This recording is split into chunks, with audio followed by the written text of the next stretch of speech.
It might seem like commits are save games for your project, and they can be that, but they're much more important than that. Commits represent the history of events in your project. And so, how and when you choose to commit really makes a difference in how your project shapes up over time.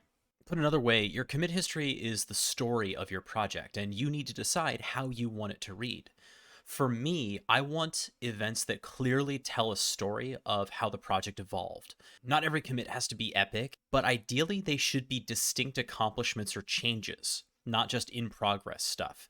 They can be small, but they have to be complete for whatever they are.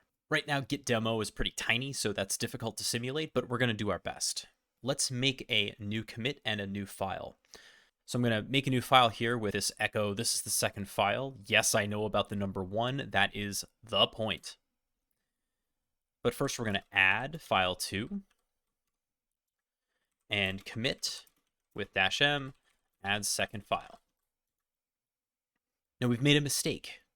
We need to fix it. That is a thing to do and a thing we can add to our commit history. You can use whatever text editor you like. I'm going to use Vim with file2.txt, and we're going to remove that 1. Our git status is telling us that we have unstaged changes.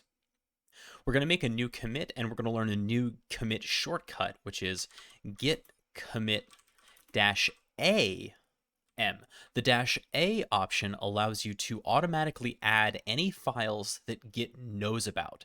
So it won't add new files that you haven't already added to Git, but modified files will be added. Now keep in mind that git commit -a will add all unstaged changes in modified files at once.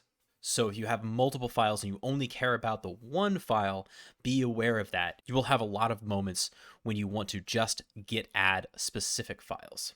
Now you'll notice that the commit messages that we've done so far are very short. They begin with a verb and tell a little bit about the change that was made. This, I think, makes a good commit message. I don't think that commit messages should be particularly long. Nobody's going to read them that much anyway. However, there are situations in which commits need additional context. For that reason, we can use Git notes. Git notes are a little hidden because GitHub doesn't show them by default, but they are part of the Git spec and can be used with GitHub. Here's an example. Let's run git notes add.